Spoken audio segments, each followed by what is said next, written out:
Hello and welcome everybody to another episode of Pod Strickland. This is your the first episode of Pod Strickland in 2023. So happy New Year to everybody. I am joined on this Monday morning. Unfortunately for me and Stacy, definitely not a victory Monday morning.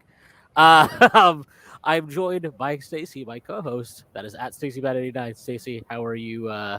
How are you? How have you recovered since New Year's Eve? I enjoyed Diwali a lot more as far as New Year's goes this year. Um, did the Bills win yesterday? At least you got that right. No, we play tonight. It's actually the biggest game of the year. We're playing the Bengals tonight. So, I I have I have an out potentially, but I'm not super confident about playing the Bengals at their place on the road on a Monday night. But I'm also focused on the Knicks playing the Suns today. We will talk about that. First, I want to welcome first time guest on the pod, long time listener, long time Twitter hater of all. His name is Larry Israel. Larry, how are you doing? Terrific. So glad to be here. Wanted to ask Stacy, what did you think the odds were that the Eagles would be playing for everything and the Giants would have nothing to gain in that last game of the season? I wouldn't call it a must win, but it's definitely a weird turn of events. Yeah, it is definitely. Well, you don't want to be the number one seed?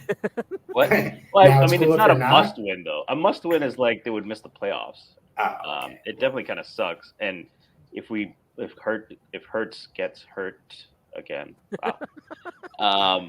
That'd be a very unfortunate series of events. But everything in football appears to be an unfortunate series of events at this point. So I Yes, wouldn't be shocked at all. football is not a real sport, as I have learned this weekend. Um, but before we get started, I do have to make a few announcements. The first being that the Strickland has an Instagram.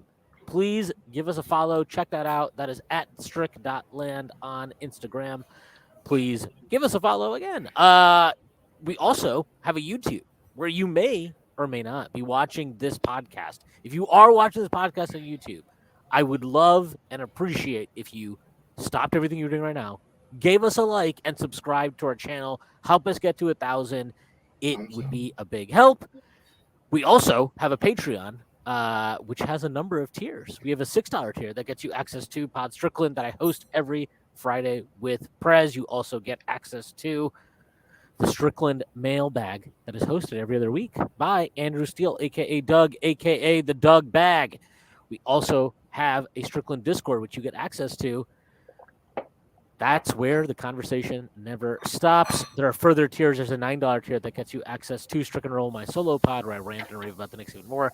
You also get access to weekly articles by Matthew Miranda, one of the best in the business. There are further tiers. There's a $15 tier, $30 tier, $50 tier, and a $100 tier. Those come with a variety of additional benefits like listening in on pod recordings, merchandise discounts, and even potentially co-hosting a podcast alongside yours truly one day. Whether you choose to subscribe or not, none of this would be possible without you. So, without further ado, the Knicks broke. Oh, their losing streak at Houston. They won 108-88, dominating performance, specifically by the starters. They just locked up. They locked up the Rockets. The Rockets are not a good team. They do not have a point guard, no matter how much people want to believe Kevin Porter Jr. is a point guard. But it was good. I was very happy to see the Knicks win that game, and I think two players obviously stand out above the rest to me. Anyway, Julius Randle, the subject of much of my ire over the past few months, has been excellent, and he was excellent against Houston. I thought he was excellent against Dallas. I thought he was excellent against the Spurs. Did he have a great defense? I think his defense against the Spurs left much to be desired, but I'm not going to kill a guy when he has to do as much as he had to do on offense if they take some possessions off on defense. So I think he's been great. And then I think quickly, look, Tom Thibodeau doesn't want to give the guy credit. God forbid. But I will. I think he's been fantastic. Yes, the scoring efficiency leaves something to be desired. But again, the Knicks have, this is a crazy turn of events. The Knicks not just have one good point guard, they have two.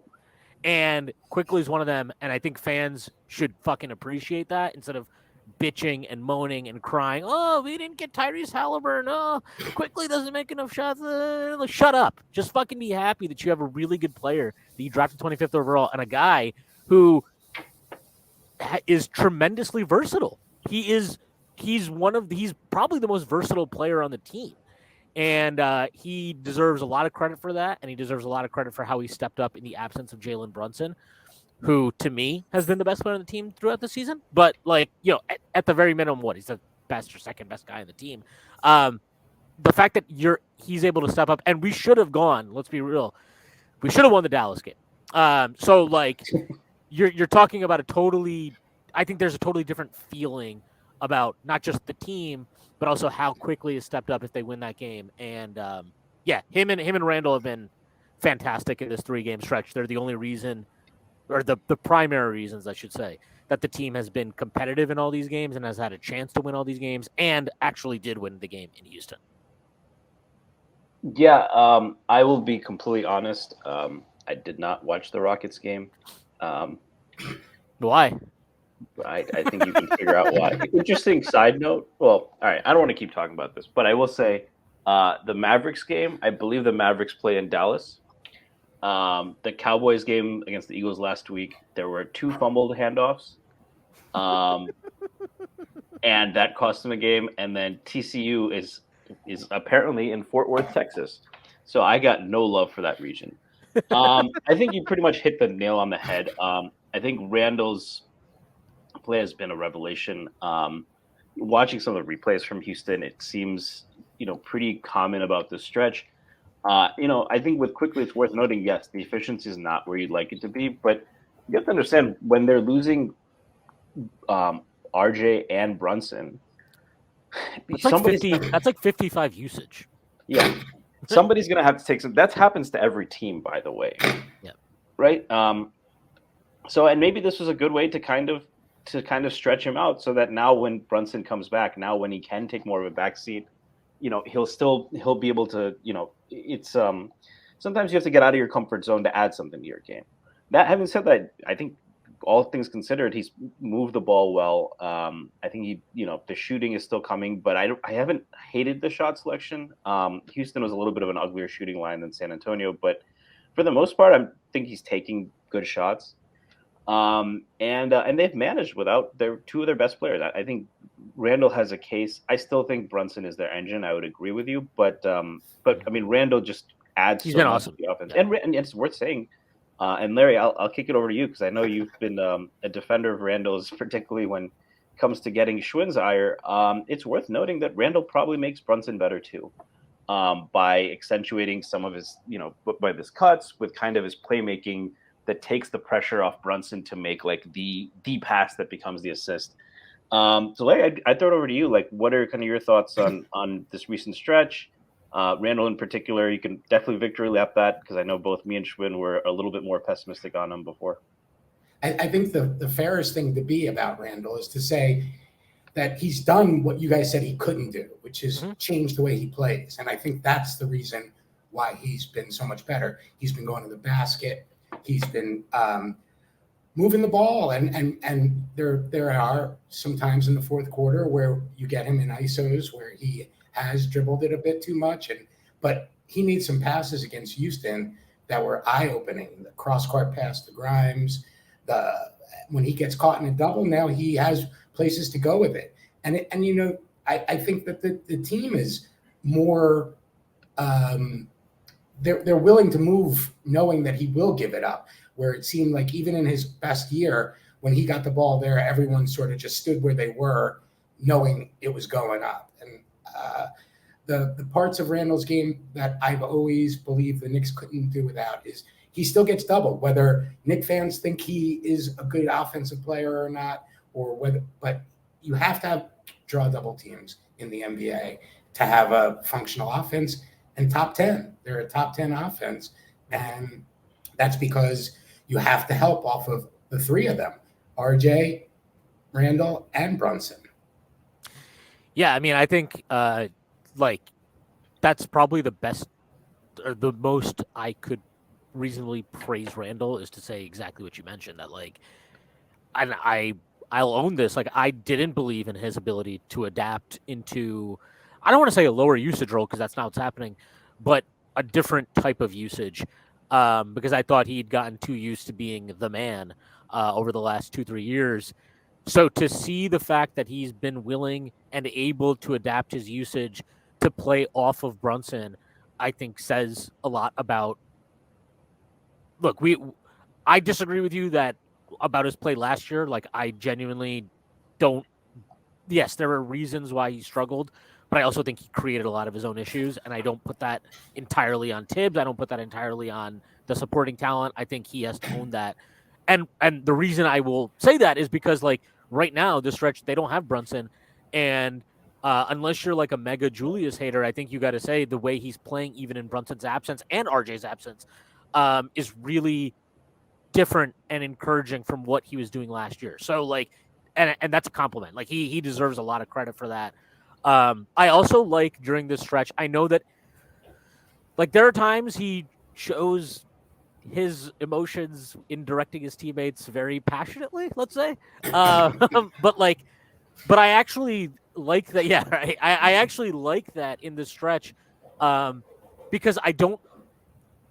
I know it's like very aggressive at times, but it doesn't feel like it's coming from a place of absolute frustration and anger at his teammates. It feels like it's coming from a place of like, I need you to do this because it helps us win the basketball game, or it will help us win the basketball game. I think there's a different energy with him in those moments than there was last year. And I think you specifically see that with Deuce, where like I think he's very frustrated with Deuce, but I also think he understands like Deuce is a guy who shouldn't be playing 35. He's not supposed to be playing 35 minutes a night. He's a guy that's supposed to play 15 minutes a night and lock up for those 15 minutes, and then, you know, Brunson comes back in or RJ comes back in or whatever. And I think he understands that and is dealing with that the best way he can. And like to bring it back to kind of some of the issues the Knicks are experiencing right now as a team, like there's always a lot of frustration, and I understand it with like RJ and his efficiency, and you know he has these stretches where it's like he'll go from like 7 of 10 from the field to like 7 of 17, and you're like, wait, what the fuck just happened? Like, what's going on? But I think you're seeing with how Grimes has played in his absence, how Deuce has played in his absence, like there and I think everybody knows this inherently, but it's hard to understand it in real time. Like, there is a value and there is something to be said about like when you're willing to have those bad shooting nights. That says something about you as a player in a good way, potentially. Obviously, there are times where RJ's shot selection sucks, although I would say that hasn't been the case recently, even on his bad shooting nights. But like, you just need guys to be willing to miss shots and take shots and like live with the results. And I think that's where Quickly deserves a lot of credit for how he stepped in right now. Like, he was 9 of 25 against the Spurs, and there are people I saw that were like, You mean the Rockets?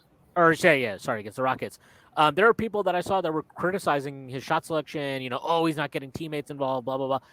And it's like, one, I just totally reject the idea he's not getting teammates involved. Like, he can't make Grimes take shots. He can't make Deuce take shots. He definitely cannot make. You've never made someone take shots on New Year's Eve, Shwin? He doesn't have to worry about giving it to Julius, though. Yeah, right. And it's like, and that's my same thing with Julius right now too. Is like, you can't criticize these guys for taking the shots they're taking in any situation, really, to me, because they have to.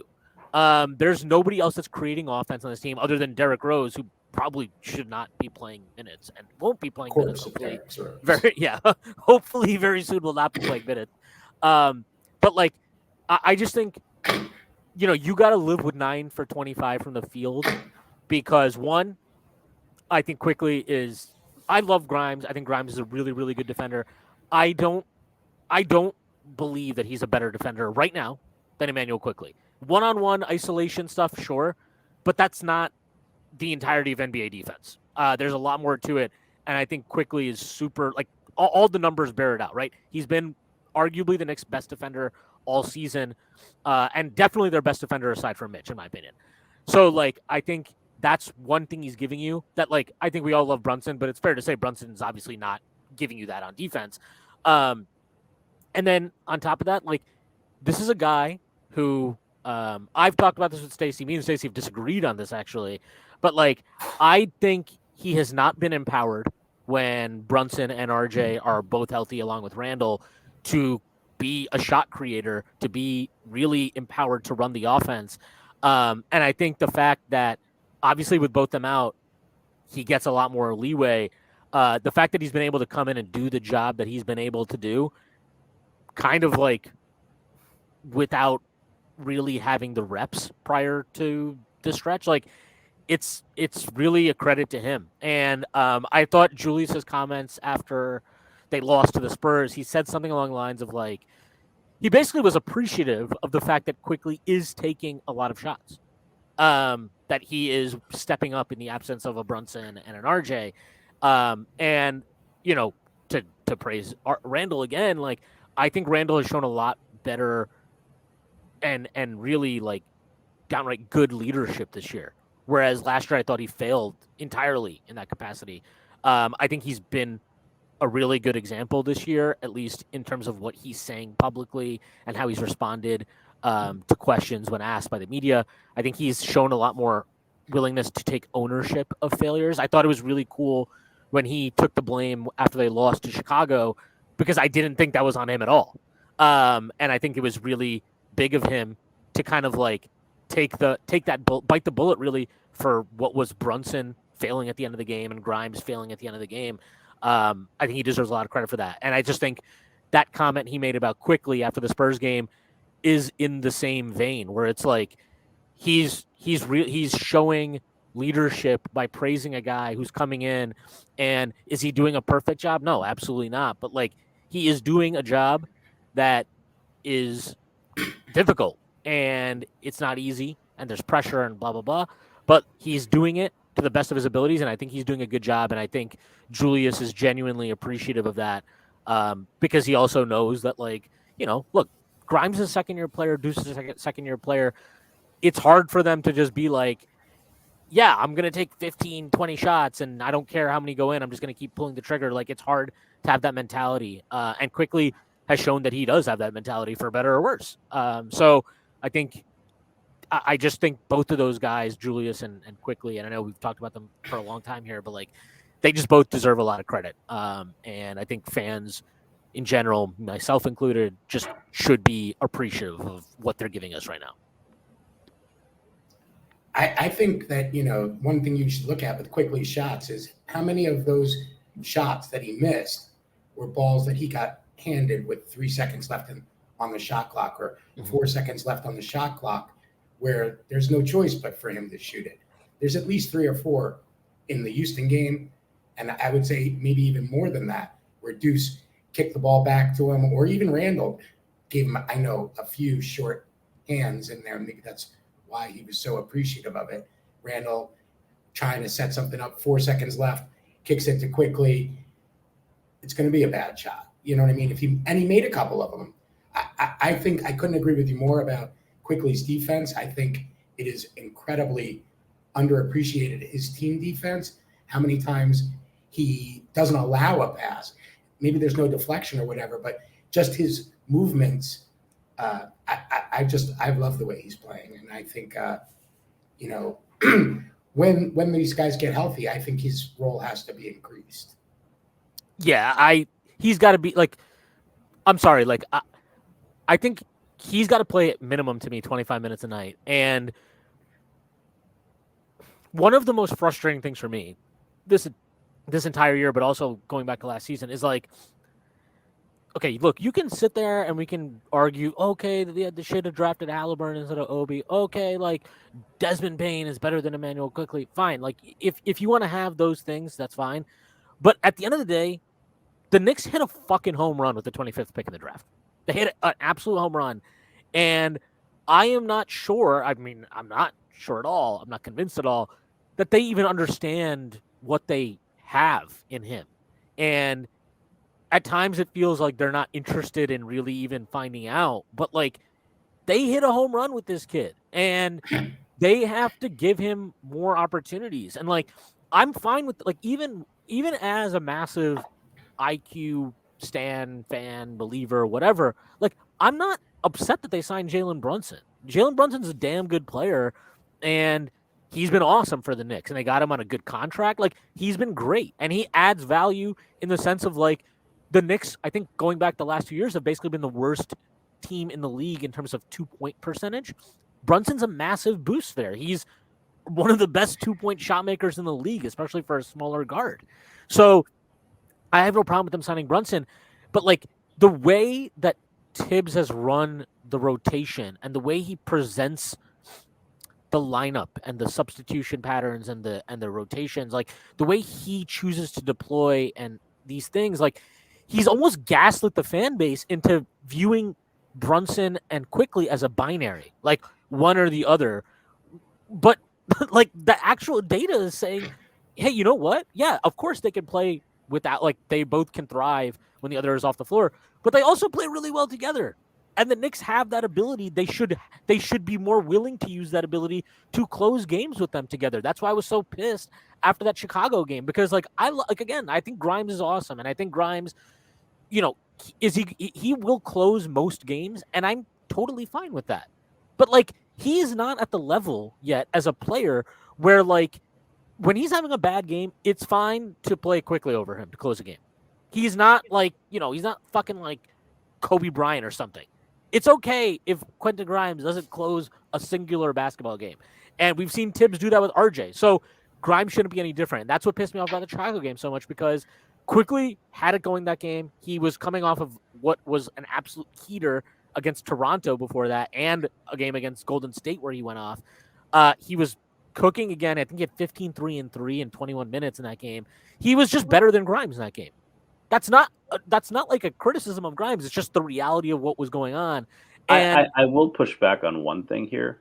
Sorry, I'll let you finish first. Go ahead. yeah, I mean, all I was gonna say is just like I think in that game, you've got to coach. Like coaching is hard, and it's also reactive to like yes, there are broader trends you have to track, but then you have to apply them in real time in one-off situations. But I just thought that was such an obvious situation where Quickly was giving you way more than Grimes on both ends of the floor, and you just needed to close them. So I was pissed. I mean, I tweeted out at the time that like I tried to like not shit on Tibbs by what I said. I was like, I'm not sure about bringing Grimes in for Quickly, but like I was not happy about it. And look, they lost the game. I don't know if they lost the game specifically because of that. But I would posit that the Knicks probably win that game if Quickly closes over Grimes. Yeah. So the first thing I'd say is I'll push back on the idea that Tibbs views Quickly and Brunson as a binary. So far it's what they've played 37 games. He's played them 326 minutes together. So counting some of the games where either one of them is out, that's about 10 minutes a game, which is not nothing, right? They've been getting close to 10 minutes. I think that's more than either you or I or most Knicks fans would have even expected this summer. On the Chicago game, I personally probably would have gone with Quickly because I don't mind him on bigger defenders. I think he's actually a little bit better on bigger defenders than smaller ones. But given that the ball was going to be in Levine's and DeRozan's hands for 90%, I do get that from that standpoint playing Grimes. Bigger doesn't always mean a better defender.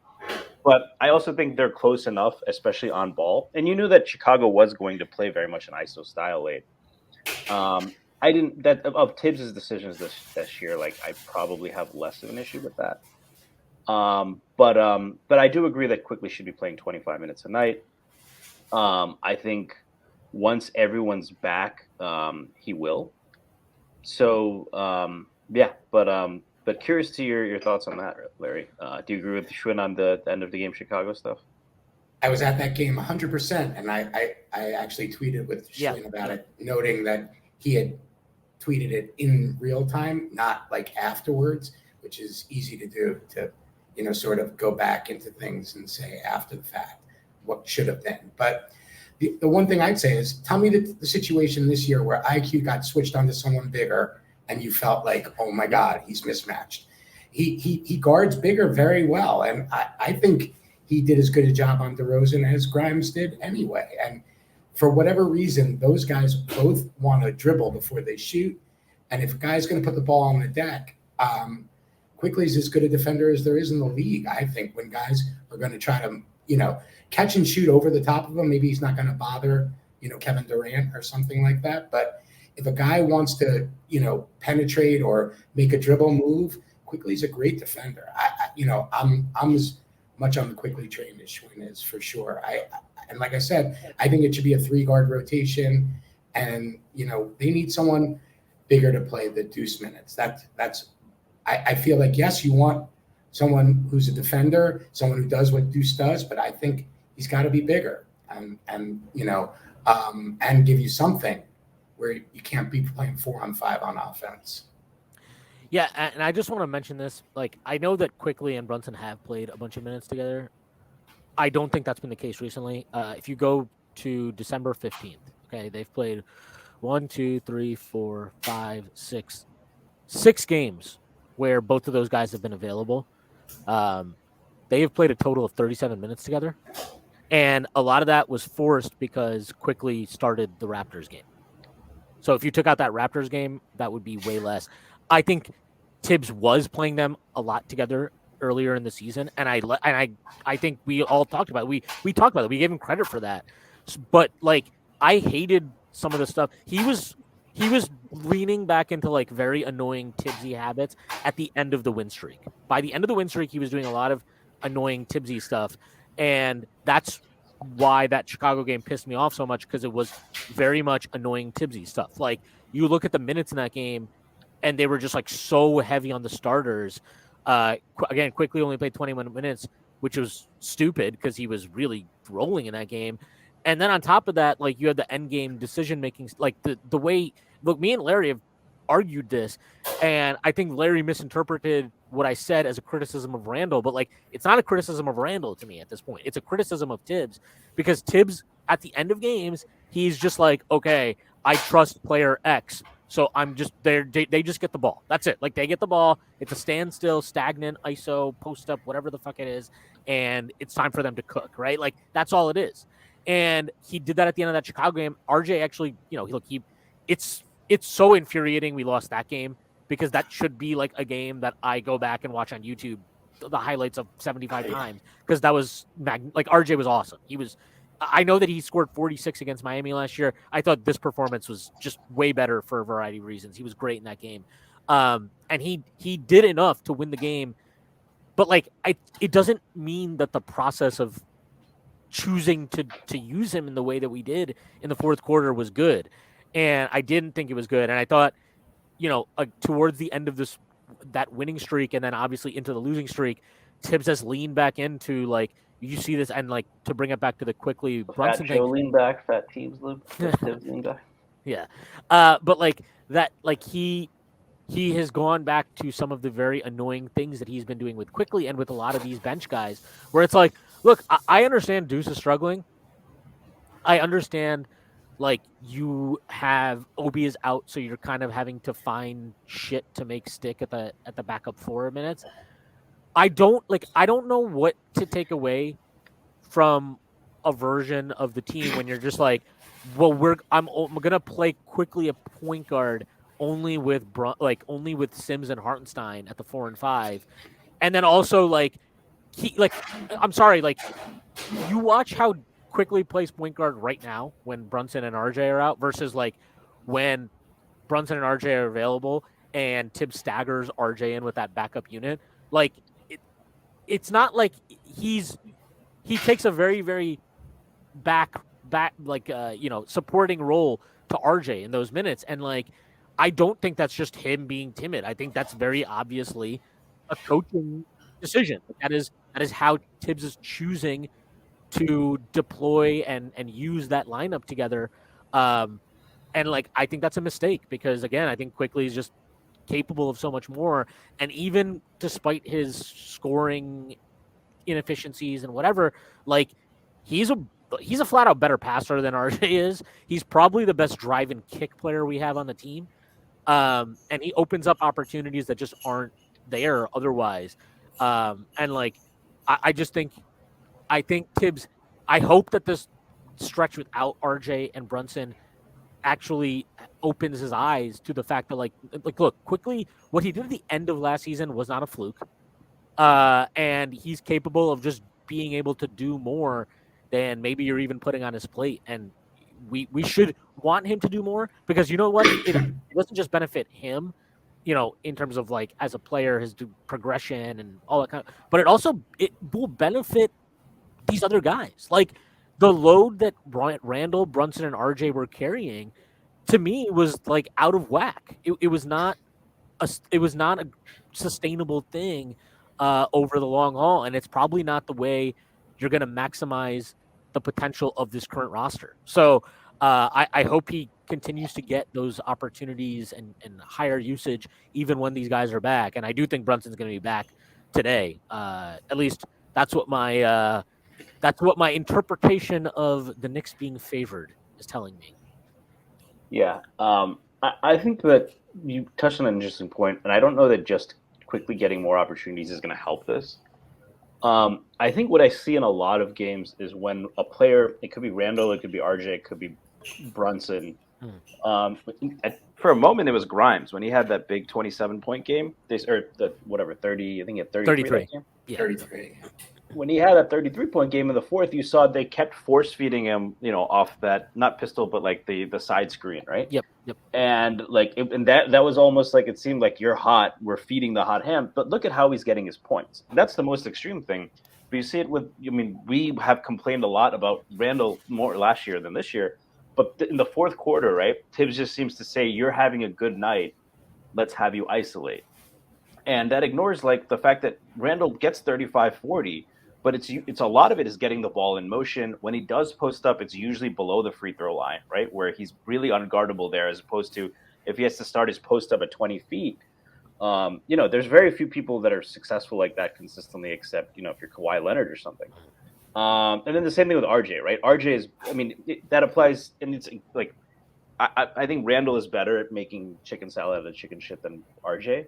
But especially like when they say RJ do something, which they often do with the bench, that's just not something he's very good at. The only player I think that can handle that right now really efficiently is Brunson, which is why it helps. Like that was less problematic as the fourth quarter strategy when we had Brunson, right? I just want to interrupt real quick. I want to throw this out there, and this is, again, I want to be very clear. This is not a knock really on Jalen Brunson, but I do find this interesting. So Julius Randle, in 255 minutes this year, where he plays with Quickly and Brunson is off the floor, he has a 32.1 usage, which is probably too high, but that's also skewed by the last few games. So 32.1 usage. His true shooting percentage in those minutes is 64.8. He has an EFG of 61.2. Now, if you look at his minutes, obviously, with Brunson, when Quickly is off the floor, it's not bad by any stretch of imagination. And again, 255 minutes in that previous line when I stated, like, it's possible that there's just a lot of some small sample size stuff going on. But I find this interesting. So in 687 minutes he's played with Jalen Brunson and Emmanuel Quickly off the floor, he's at a 26.6 usage. But his true shooting percentage is just 56.4, and he has an EFG of 51.5.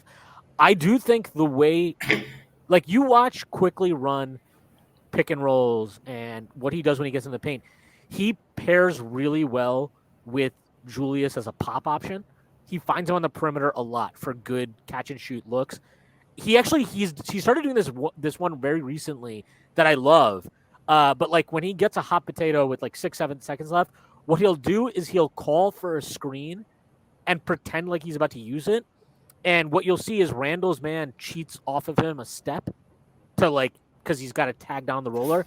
And as he's like Quickly will pretend like he's about to use the screen, and then he'll just swing it to Julius really quick for like probably the best shot you can get in that situation. And Julius has been cashing those recently too, so like he deserves more credit than Quickly does for that stuff. But like I just think like there is something to like Randall plays really well off of Quickly when Quickly is effectively the one running the offense, and that is encouraging, and like again, that's a reason why I hope that even when Brunson comes back and when RJ comes back, like when he's on the floor with those guys, I think I hope at least that Quickly still empowered more to do more, to create more, to be more of a on ball decision maker offensively, even in those minutes. Sorry, I didn't mean to interrupt, but I did want to bring that up.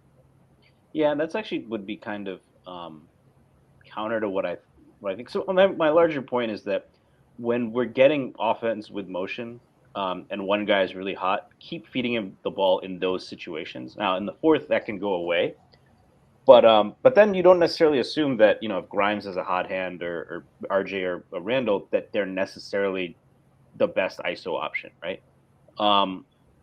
So that's one thing, and then the other thing is that I'm actually a little bit surprised. So the two things that I've been watching for with Quickly more than shot selection, the thing I hate most that Quickly does is when he gets the paint, he doesn't beat his guy, and he picks up his dribble.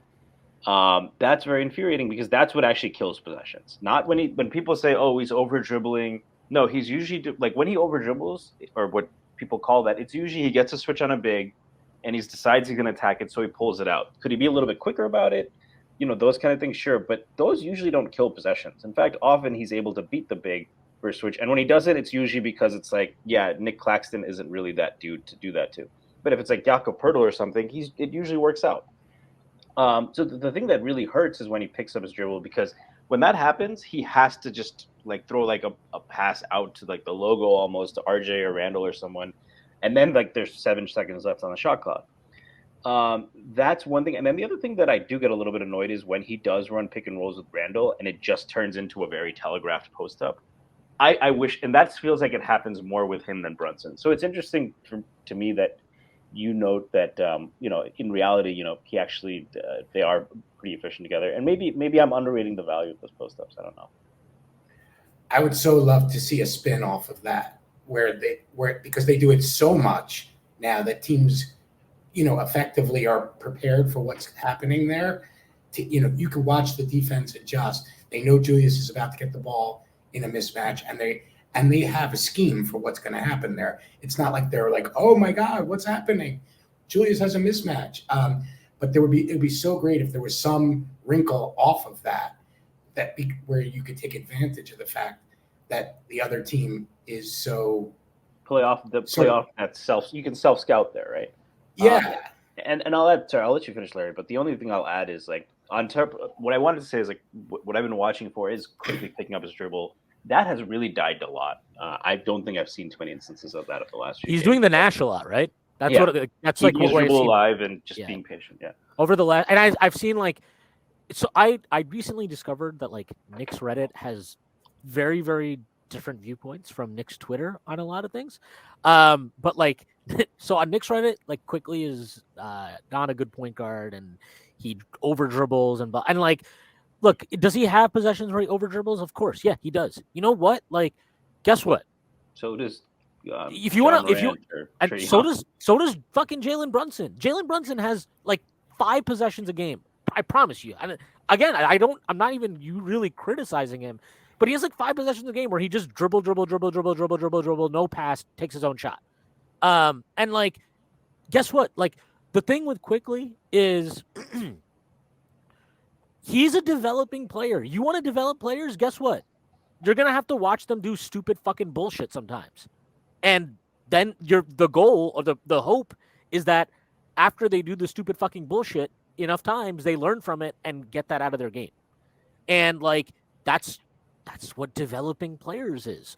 So I think, and guess what? And the other thing is this: maybe he wouldn't be doing some of that stuff if you had just given him the minutes he should have been getting the last 2 seasons. He should have been playing way more than Elfrid Payton. He should have been starting at point guard over Alec Burks. Like, these are just asinine decisions that you allowed the head coach to make. So it's an organizational decision to me at that point.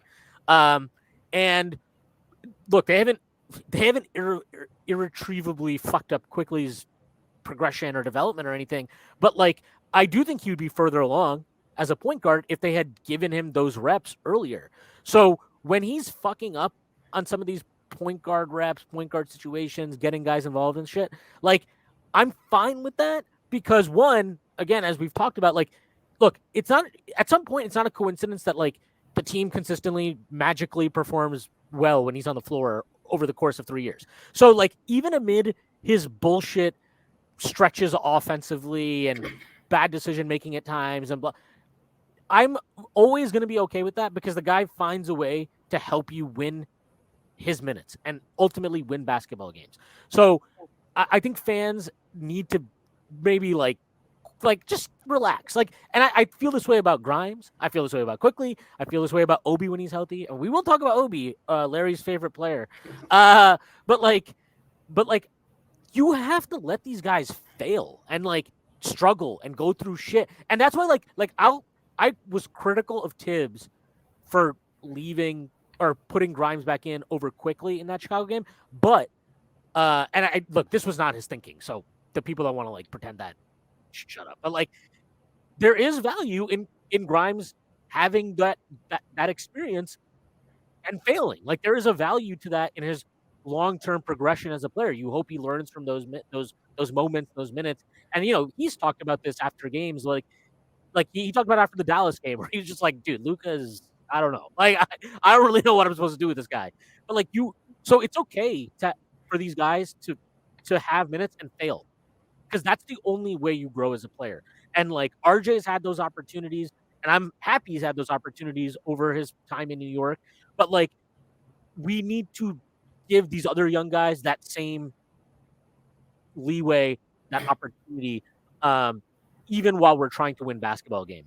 And then like in the case of Quickly and Grimes, both those guys help you win a lot of basketball games. So like, the odds are, if you give them the opportunities, they'll find ways to help you win and actually and come through it as better players.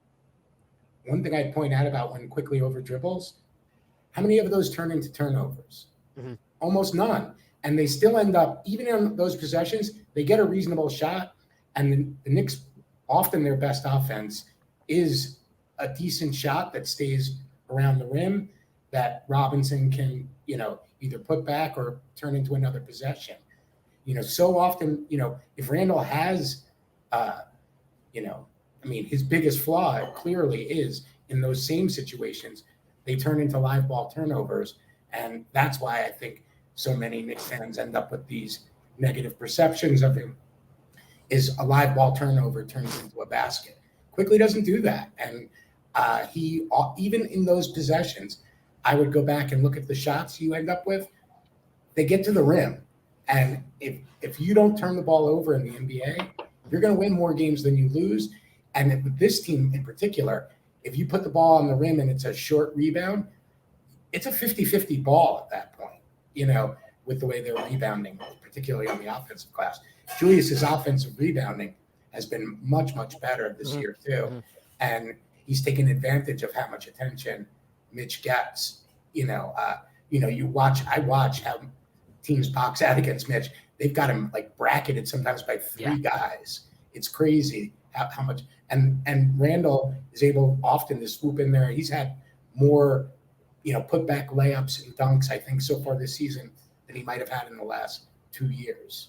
I mean, I just like that he's like Randall at his core. I mean, you see this in a lot of ways that aren't necessarily the best, but he's a bully. Like, he is a bully.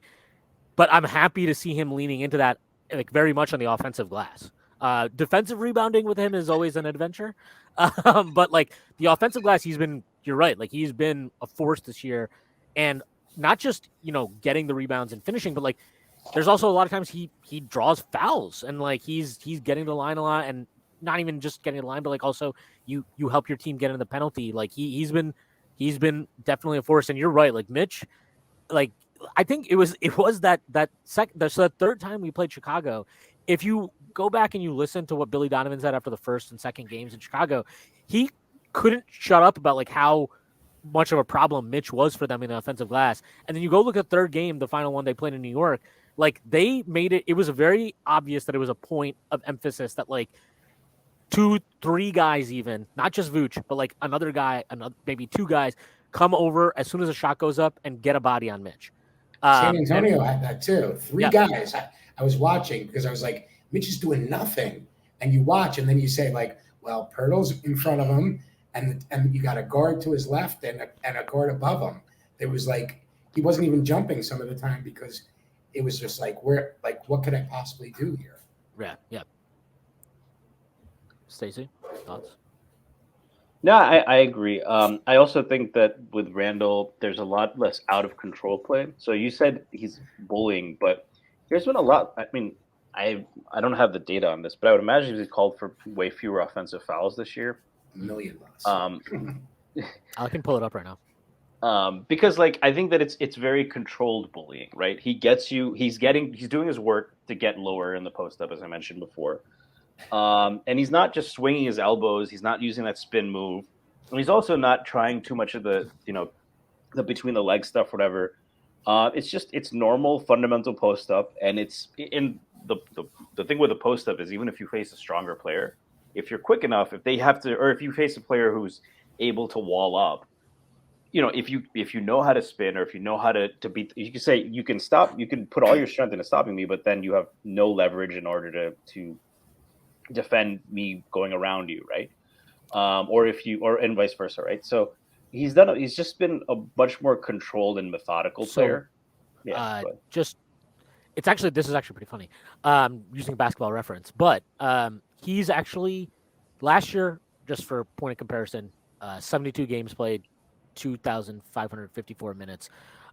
He actually had only 37 offensive fouls last year. This year, in 1,288 minutes, 37 games played, he's got 25 offensive fouls. But more. but here's the big this is the big difference though.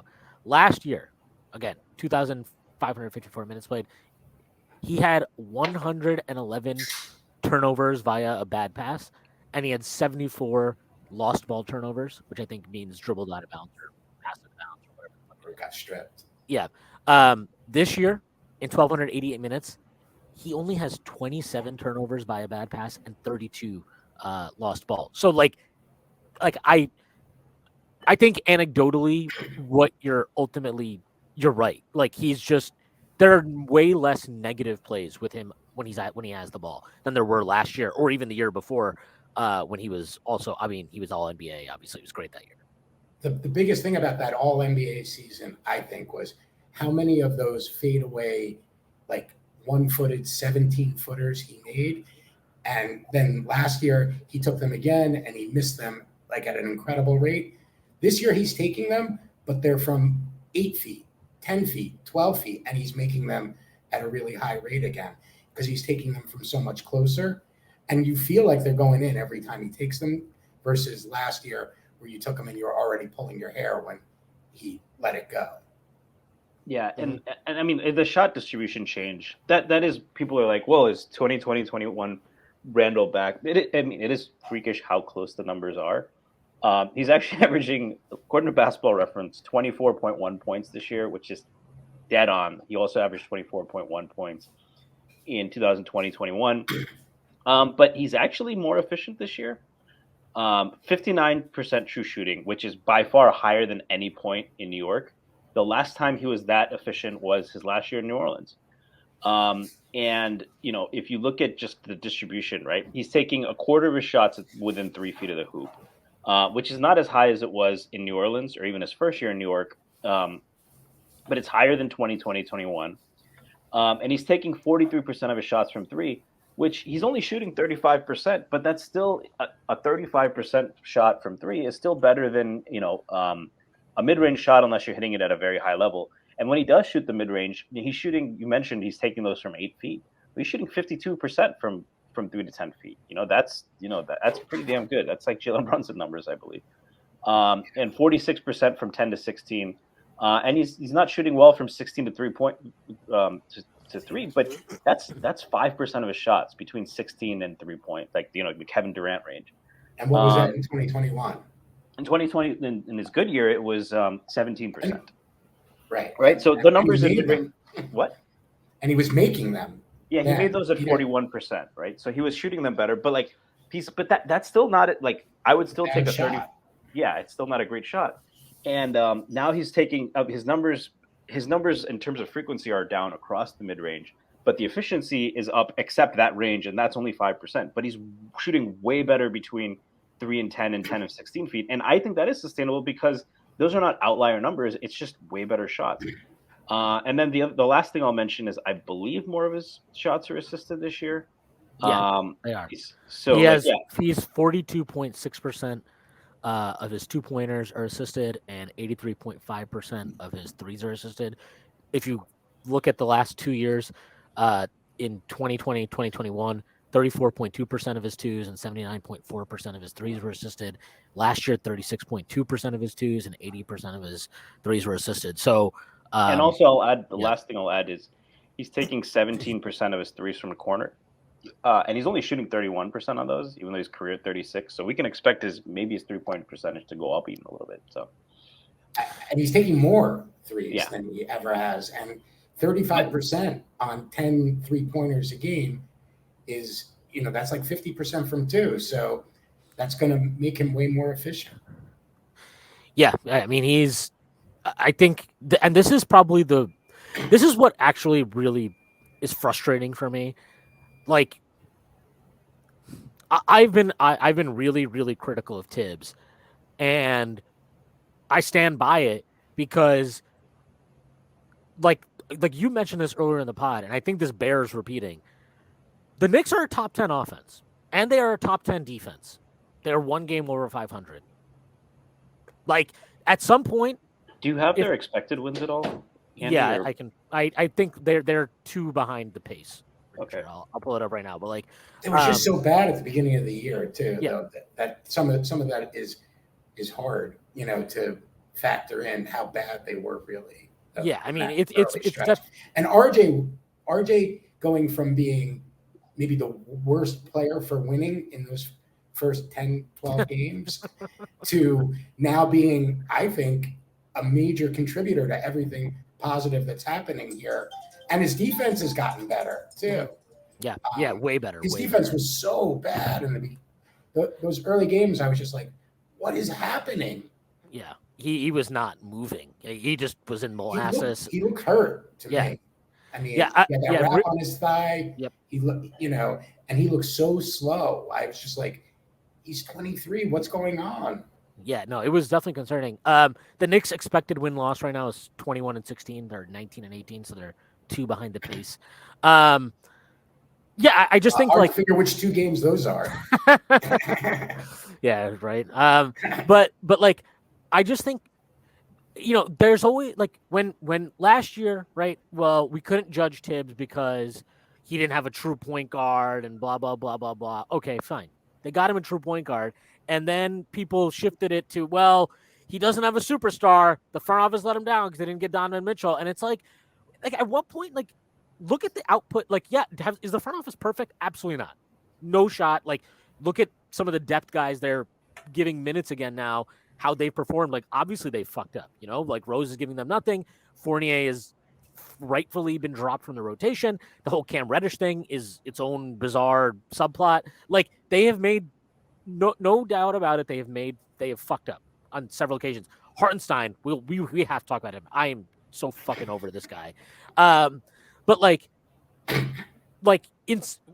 despite that, they have assembled a team that, in spite of not having a superstar, clearly has the ability to be a very good offense and a very good defense. So, like, we have to. I think the defense of Tibbs and the conversation around Tibbs needs to change because this team is talented. This team is good. This team is young, and like, he should be expected. It should be expected, in my opinion. I'm just gonna throw. I think they absolutely should make the playoffs. And if we're being very critical, I would say that he should be expected to avoid the play-in altogether and get the 6th seed. I think this team is 6 months. They're going to get there. Yep. And like, look, I think I'm not gonna kill him for like, look, I hated the minutes in the Dallas game, but I can understand I enough in the last 2 games that I'm not sure that even if he had bought those guys a few more minutes, that would have turned the game, right? And they fucked up that game in ways that are not related to Tibbs. So I'm not going to kill him for like how he's used the bench and all that stuff in the absence of Brunson and RJ. But when Brunson and RJ are back, no excuses. Like this team is, again, it's really good. They've got 3 capable shot creators. Maybe not the best shot creators in the league, but 3 capable ones. They've got a really good bench guard in Quickly. They've got a really promising young 3-and-D wing who's probably more than just a 3-and-D guy in Grimes. Mitch is one of, you talked about this just earlier, but like might be the best offensive rebounder in the league, but at the very minimum, one of the top 3. And he's playing at a very high level defensively. I know he I don't know what was going the Spurs game. He just didn't have anything defensively. He was he had a bad game, but like over the course of this season, he's been really fucking good defensively. Like they've got a lot of pieces here. I think Sims is a very capable and interesting, nice change of pace center off the bench.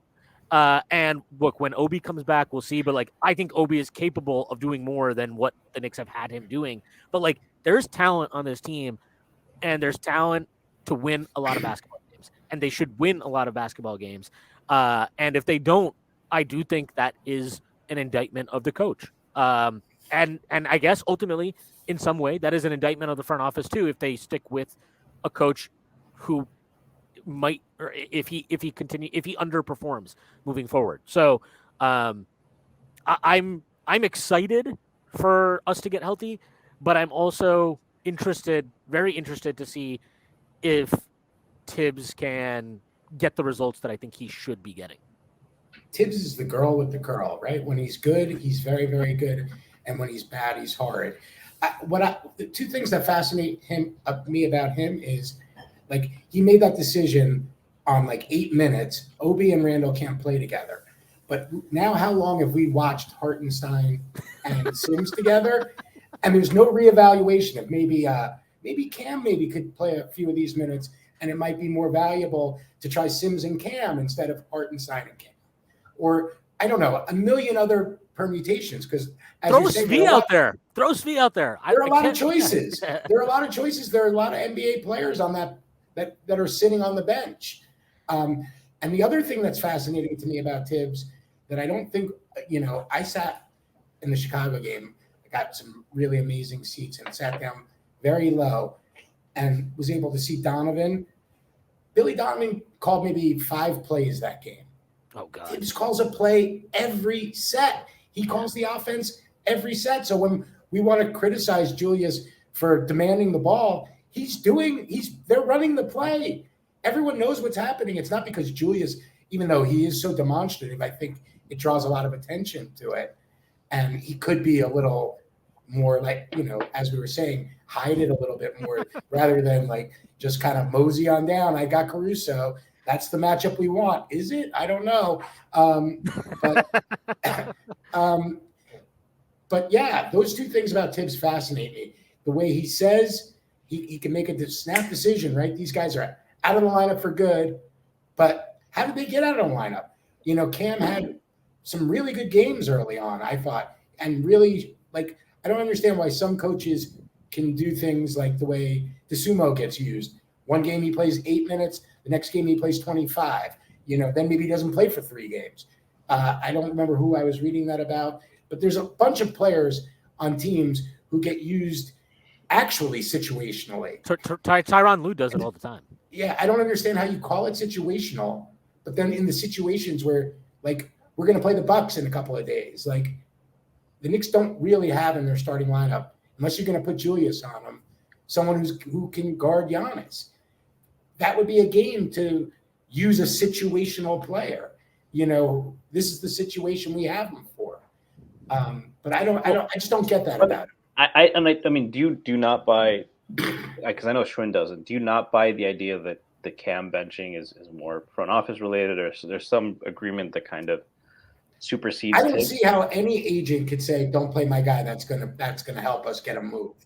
Well, I understand the logic of it. But do you think Rose is maybe dictated instead, or I think we don't want to get him hurt. I mean, I don't know. I mean, it seems so far from the trade deadline to have made that decision when Leon Rose's job rides on, making the playoffs this year. If the Knicks somehow were to fall out of the play-in, I don't see how he survives. Even though I think they've done a great job. As a Knicks fan, I've been super happy with the way this team has been run, and I don't even mind Tibbs because, again, the girl with the curl thing. These players have gotten better under him. We've never seen players we've drafted get better. Nowhere. Even back to the Riley days. I mean, I would argue Charlie Ward the last guy was like Gallinari. It was Yeah. like Gallinari and Wilson Chandler. Did he get better? Respect He got Ntilikina. better when he left. I mean, that's the thing that, we've watched guys go backwards where they have, Landry Fields or whatever, comes in, has an amazing rookie year, and then no progression. And Tibbs, every player, including Randall even, has gotten better playing underneath him. And there is a culture, there is supposedly a theory of being a defensive team, even though you don't see it every night. But, and the guys we've drafted late, Grimes and Quickly, I mean, yes, Quickly was the home run, but so was Grimes. Yeah, Grimes was a home run too. And 59 for Sims, I mean, and the contract he's on, that's fantastic, front office work. Their cap situation is good. We have a shitload of first-round picks. I mean, I just don't know how you could really fault these guys for the fact that a superstar hasn't want to come here. And I think to your point, like I think they made the right decision not to trade for Donovan Mitchell. Like I'm not they're like and just people will keep killing them for that. But like it really doesn't matter to me what even happens from this point forward. Like I don't think it was the right move to especially at the price that we were talking about. Like you're talking about losing RJ, losing Quickly, losing 3 or 4 first round picks of your own. Like that's not a good trade. And like it actually, it's a terrible trade. And I think it also undercuts your ability to get to ultimately make a move to become a contender at some point. So like the Knicks now know way more about their own young players than they knew last year even. I think those guys have developed nicely. RJ is I really hope that he doesn't need he's one of these guys, right? When he gets hurt, he needs 15 games to get going again. I really hope it doesn't take that because I thought he was getting into a very nice this rhythm. Is a finger, not a leg. I think he'll be fine coming back. Yeah. I hope so. But the other thing that I think is crazy about Tibbs is just that I don't understand. He's been so flexible this year with so many other things. They've changed the offense. They've redone a lot of things. The rotation, pulling guys at 5 minutes. But why does it have to be the exact same every game? Why? I mean, I understand. I think that part of the reason he hasn't played Cam and Fournier is that they have a plan going into the game, and these injuries threw off that plan, and that they stuck to the plan because that's what they planned to do. But that's crazy. That's insanity. And his teams watch what we do. It's not like other teams don't come in. Okay, at 5 minutes, we know this is what's going to happen. These guys are coming. Why would you give away that advantage? I don't understand it. It's actually there are games you can go back and watch this year where you can tell the opposing coach shifts his rotations and substitutions to game against Tibbs, because they know what Tibbs is going to do. So if you go back and watch the first Cleveland game when we lost in Cleveland, he pulled Mitchell earlier in the third quarter than he ever does, and then he brought him back in when our bench came in to game those minutes. As soon as I think it was when Brunson went out and we brought Fournier, and Fournier was still on the floor. This happens over and over. Guys know when to get their starters out and get them back into play against our bench. Yeah, it's definitely a thing that has happened. But I don't know. Tibbs is so weird to me. I did a thread last week or this week. I don't even know what the hell. Some very recently. It's my pinned tweet right now. On just why I personally, if I was running the team, I would fire him today.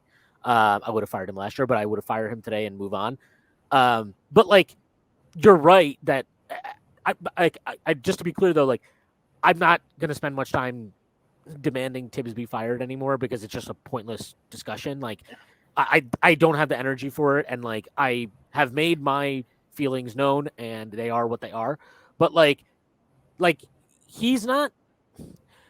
I don't think he's like the worst coach in the NBA, but I do think that because of his rigidity, the main frustration is there are just lineups and rotations and different. Like, there is no other coach in the NBA that would have played Obi and Randall so little together over their first 2.5 years, and then additionally would have never deployed Randall at the 5 more often. Like, I have no problem with Randall not playing the 5.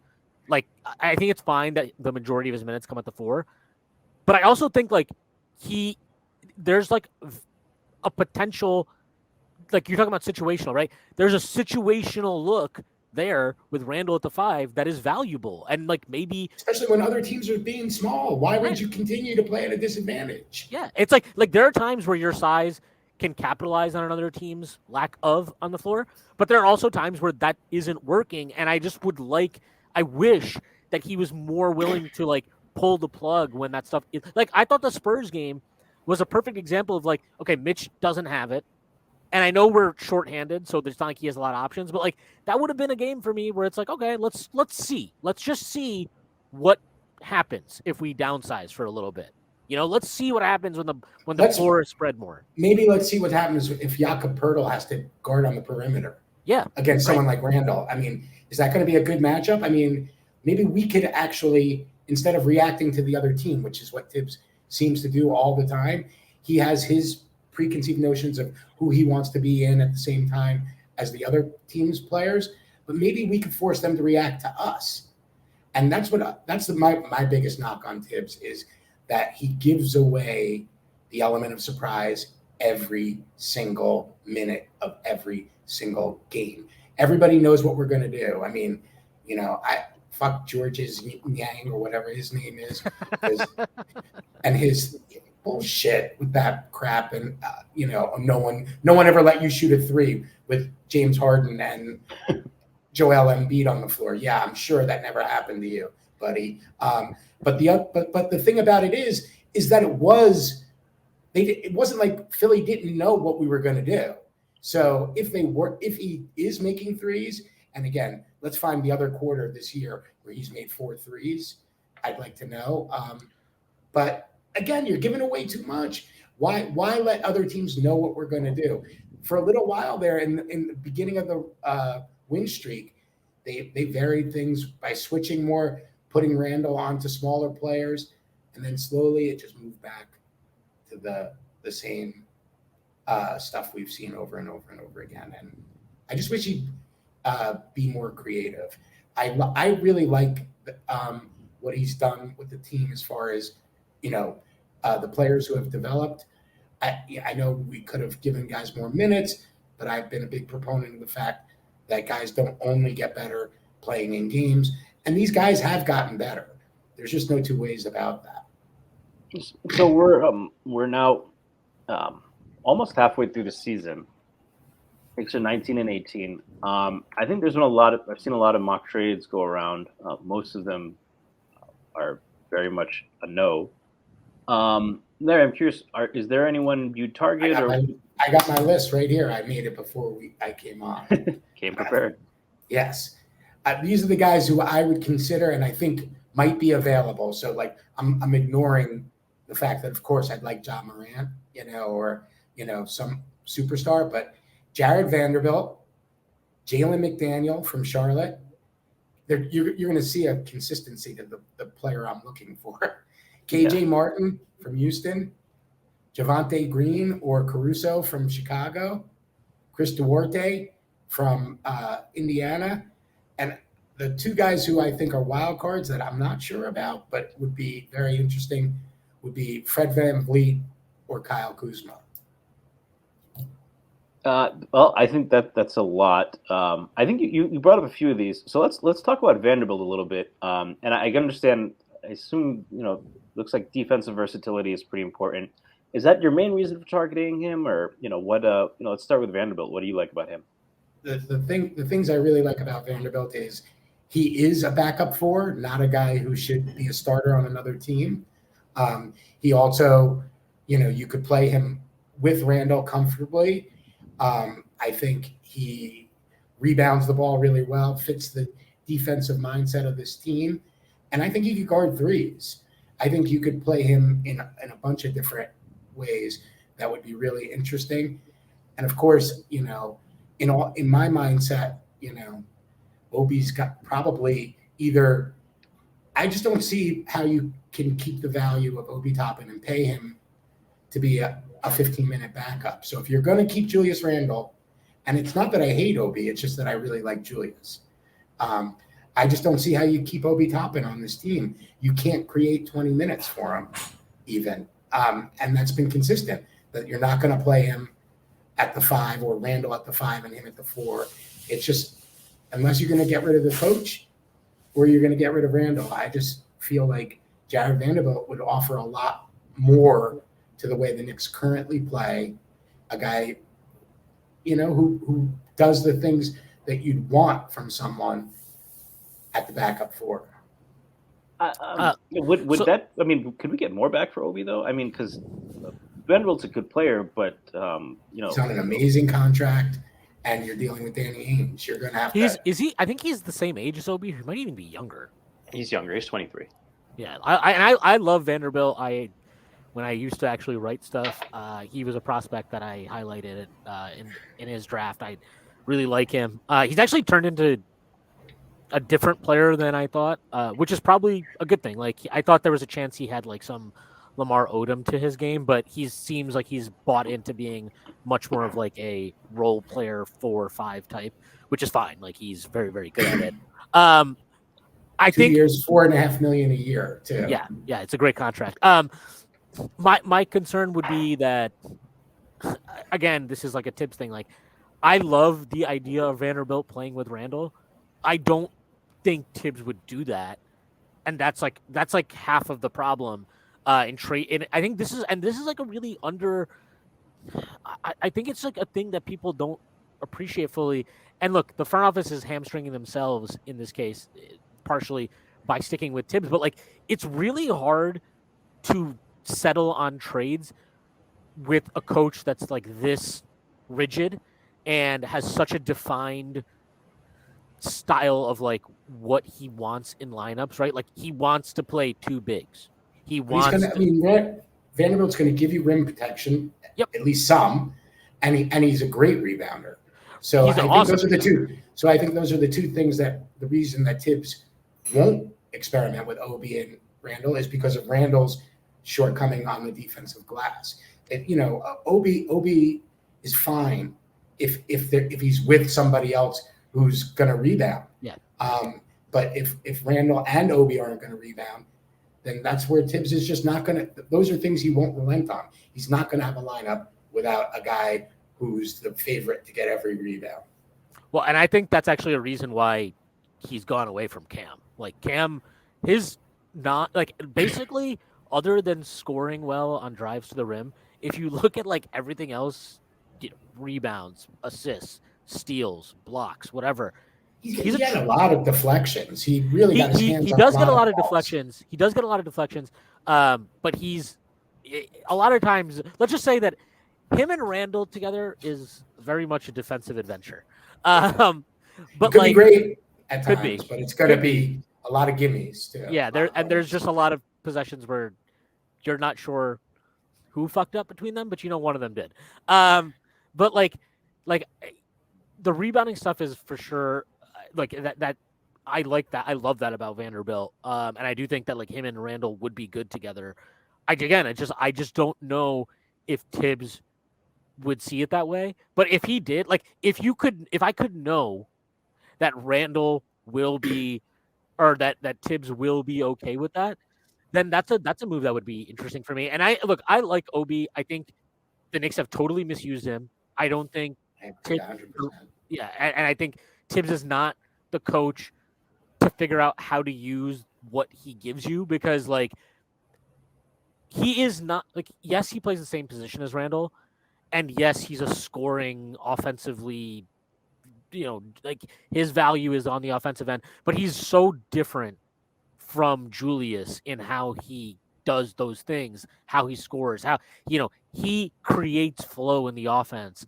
And I love that about him. That's like one of my favorite elements of his game is that I don't think judging his passing just by how many assists he gets is not correct. Great Because ball mover. he's constantly moving the ball. He constantly just moves himself. And the Knicks have actually like the way they've used him, they've robbed him of that. Like they park him in the corner and he makes one cut, right? It's just that baseline cut sometimes that he makes. But they've robbed him of what is one of his greatest strengths as a player. And so like I do think that ultimately if they're committed to Randall, and to be fair, like I've admitted this, like I think you got to give them credit and people like you credit, Larry, that like backed Julius to come good again. They've won that bet essentially, like, and the level of Randall is playing at, like, it's reasonable to be like, no, he's our guy for now and for the foreseeable future. I'm probably a little bit more willing to still discuss trading him, but I'm not gonna. You can't kill them for feeling And that I want way. to be clear. I would totally trade Julius. I'm just not trading him as a salary dump. If you told me we get, I mean, Julius is not perfect, but he is, 28 years old, entering his prime years. He's not old. He's not. If he was 32 or 31 even, or even 30, my position on him would be totally different than it is on a guy who just turned 28. Yeah. And I mean, Julius will always be 30, right? He's been 30 for the last 4 years. but so ultimately, like, there's no future. This is what it boils down to. There's no future, and this is not a Tibbs thing. This is regardless of who the coach is. There's no future where it makes any sense to have Julius and Obi, because Obi is at point. And Obi he's 25, I think, or turning 25. 25, yeah. He's turning 25 this year. He's obviously got a year left on his rookie contract after this, and then you have to pay him actual money. It's just not. It doesn't make sense. So if they want to if they love Obi and they just think that, once he gets the opportunities and he's unleashed, that he will actually be better than Julius, okay, then you have to trade Julius. But if you are keeping Julius, then you also need to trade Obi. That's just the reality of the situation. So like, I think that's where we're headed. I do think that's where we're headed. Yeah, right, and I think like this is I brought this up at the time, but I just never understood, like, the conversation early in the season was like, well, maybe they have to trade quickly because they have all this cap stuff, and I'm like, look, if you're gonna trade one of these guys because of cap consideration things, like, how is it quickly and not Obi? Like that just makes no sense to me. Obi's cap holds $22 million at the end of his contract. Quickly's is 12. Yeah, and Quickly is a more versatile. Like, I think, like, I really don't want this to sound like I'm shitting on Obi, but like, Quickly is a much more versatile player, and he's a player who I think is a lot easier to envision as like I don't. And we have the evidence there, right? We have two very highly paid players on the team that look to be here for a while.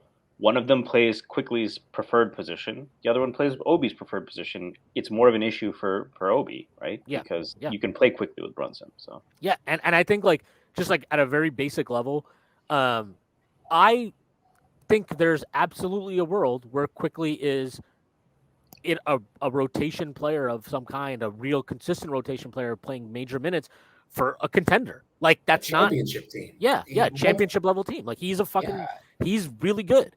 And I think Obi might be able to get there, but he's further away from that.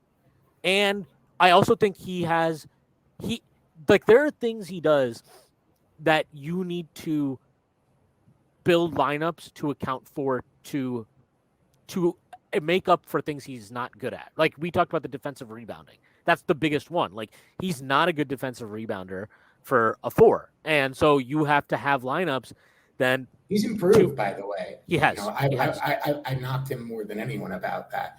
But I watch him so that I could point it out. And he's been very good on the defensive glass this year, I thought, before he started off very bad. And I think I'm sure somebody had a conversation with him and was like, look, you got to get your ass in gear, otherwise you're not going to get minutes. And he got a lot better in terms of boxing out, but like he's not going to be. It's not like he's a plus defensive rebounder. He's just not a problem right now. But like Right. you want your That's four. a big thing. Yeah, it is. But When you're that good offensively. Absolutely. But you want your four ideally to be a plus defensive rebounder. So like ultimately my point is just like Obi has really, really interesting and I think very unique skills, but because of the like it requires more to fit him in optimally. And with Quickly, it's just like he can play next to Brunson. He can play in lieu of Brunson. He can play off ball. He can play on ball. Like he just gives you options and versatility that a guy like, and not just, this is just the reality of the position. Like, he just is a more versatile piece than somebody like an Obi is going to be. Because if Obi could play the 5, then it's a totally different conversation. But he has not demonstrated to me that he's capable of that. And I do like, I think him and Randall should have played more together, but there's a difference between him playing with Randall and him being the 5. And I don't think he's capable of lineups at this point in time anyway, where you might get a lot offensively out of it, but you're going to give up a shit ton on the defensive end of the floor. But to me, the bigger player he doesn't fit with, even than Randall, is Mitch. Mm-hmm. And it seems like you're committed to the Randall-Mitch combination as much as anything. But it's a criminal to me that Obi doesn't get to run pick and roll with someone. I mean, it's just because that is his greatest strength. And how many has he run where he's the role man? Because that's where, and that's why I thought a top-in for Duarte deal might be something interesting, because he would get to run pick and roll with Halliburton, and Turner would be spacing, and that would be a fucking nightmare to guard. Stacy, you're mute. Sorry, I didn't want the audience to hear me chewing. I was going to say, and they have 1 million shooters in Indiana, right? So beyond just Turner, you have a ton of space. So I guess the question with Duarte is, so two guys that you mentioned that I want to talk about next are Jalen McDaniels and Duarte. So I would imagine Jalen McDaniels you don't see as a full-time for, but he might be able to. Both of those guys I see taking the deuce minutes, and we expanding the rotation.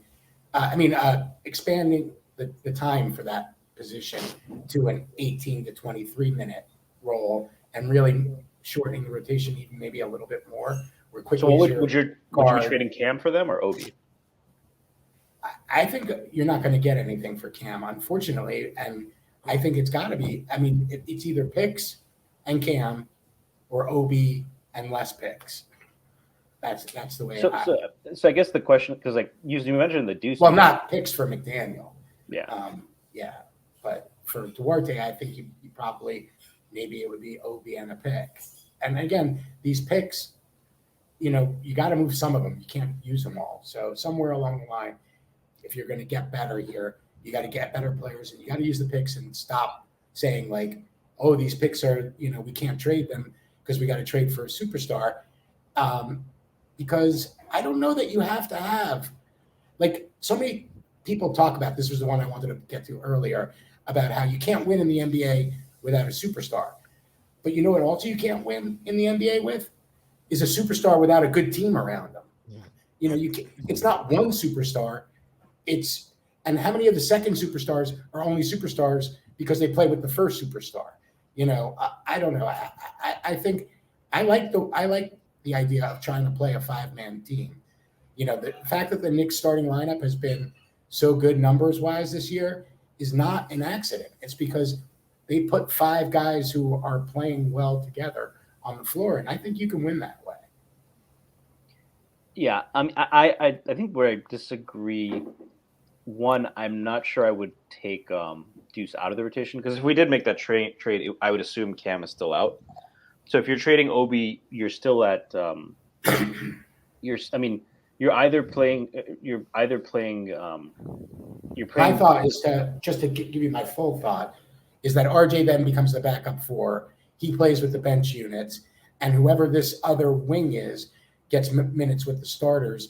when RJ comes out, so that RJ plays, let's say, 22, 23 minutes with the starters, and then the remaining minutes with the bench as the backup four, and he gets his minutes that way, and you get a Duarte or McDaniels in with the starting unit in some of the minutes that RJ is coming out of the starting unit for. I guess the issue, but then so you're advocating an 8-man rotation, right? With one of Sims or Hartenstein out. So I think that's where I disagree. I would stick with a 9-man rotation at least, especially just seeing how much it's. I personally think fatigue has been a factor late, with the amount of mental errors and even there's no excuse for making free throws. I know a lot of people are going to say, fatigue, and that's not blaming it on Tibbs. Like, I don't know what the situation is with Cam, but this is what it is, and I think that ideally he'd want a 9-man rotation. So I'd probably keep Deuce in there. I like Duarte and McDaniels as players. I particularly like McDaniels because I think he can play both the 3 and the 4, and that's what we're really missing, especially with RJ out. That's what they wanted Cam to do. I think both of us are a little bit more bullish on Cam potentially being able to fulfill that, but it doesn't look like that's going to happen under Tibbs. So I like that aspect of McDaniels. I do think Obi and a pick for Duarte is a little rich for my blood, from a value perspective. But I didn't say a first-round pick even, but I'm just saying. But again, you got to, you can't keep getting to the point where you get to the altar and then you leave and say I'm not going to do it, because at some point you have to risk. You got to play a hand. Yeah, you got to risk losing a trade a little bit on the value in order to make your team better. You know what I mean? You can't worry so much about what the other team's going to get if you get better. That's can't be like and my 8-man rotation. Both Randall's minutes go down. Everyone's minutes go down because the other 3 guys are now getting 20 plus minutes. The backup, the 2 Quickly's getting 25, and whoever this other person is getting 22 or 23. So if you do the math, it comes out that all the starters would be getting more back to 34 minutes, except maybe Brunson, who plays 35 or something like that. I don't know. I'm just looking at. They need wings. I mean, that's what it boils down to. They need wings. Yes. They have 2 wings on the roster. Grimes is 6'4", 6'5", or whatever. He's not exactly cheating cheating to get him to 6'4". Yeah, and I don't think RJ is he's a definite 3 to me. I don't know. I really am always confused by the people that are like, he's a shooting guard. And I'm like, what are you talking about? Like, the guy's a fucking built like a brick shithouse. He's a 3. No, but it doesn't really matter. Like, he's a wing. He's the one genuine wing that the Knicks have and is in the rotation. And I've always said like Fournier is a wing, but it's not a wing. Like, he doesn't play like it. He doesn't have the physicality. He doesn't really. Guard. Yeah, he's a 2 guard that shoots a lot. But they need wings for sure. And, Stacy's talked about this, but this is why I hope they keep both the picks in this upcoming draft, and use them, because even if we're talking about, I don't think you need to trade either of the firsts this year to get just a nominal wing upgrade, just because you just really need a guy. It's like baseball, right? You need an innings eater. The Knicks need an innings eater on the wing. That's what they need. They need a guy that they can put out there for 15 minutes a night and can just do basic level wing things, like hit the 3 at a respectable level, attack a closeout at a respectable level. Don't just know the defensive scheme and play to it at an acceptable level. They don't need a superstar. They just need a guy that can do. I think they need a guy who's an expert defender in that, and the other things you could give on a little bit more. So I agree. Long term, that's what they need.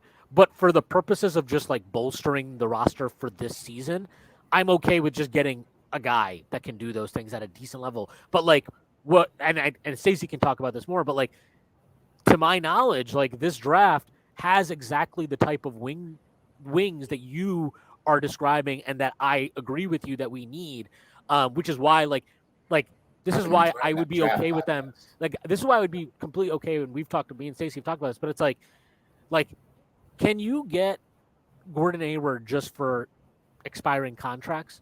Maybe. And I would do that because, 1, Hayward expires after next season, and 2, that gives you now you can draft a couple of these wings, right? And you don't have to immediately expect them to contribute on day one. They create depth, and you give those guys time to get acclimated, and then you can introduce them into the rotation as you go along. But like again, I'm not a draft guy, but my knowledge is this is a draft that they have. Totally. They are guys there that fit what they need. You've been driving me crazy with this Gordon Hayward stuff, just because the guy is fantastic on paper. He just doesn't play, and it'd be a heartbreak. You get him, you see how fantastic you look for 3 games with him, and then that's the end. He sits for the rest of the year. Well, I mean, he does have a coach who will limit his minutes. But even then, I mean, he just doesn't. He can't stay on the court. He cannot stay on the court. And I it's agree. Been 5 years now. I agree. That is like obviously the major risk with him. But like, if you're not giving up much to get him, and I don't think the contract, like, it doesn't matter to me that his contract goes for another year. Contract is helpful. Yeah, exactly. Like we've it talked about at the right time. We would have him and Fournier. That's like $48 million in expiring salary that you can throw in. You'd have to trade Fournier in that deal. You can't get there any other way. No, you can. You wanted to trade Julius for Hayward. If you do Rose and you do Cam, that basically gets you there. That gets you to 19. That gets you to 19, and then you just have to toss 30, in one, right? And then you have to toss in one other guy, right? So it could be. I mean, I am totally blanking. I don't think they get there with those numbers. Yeah, I'm Hartenstein, Rose, yes. Cam. That gets you there. I'm fine with that.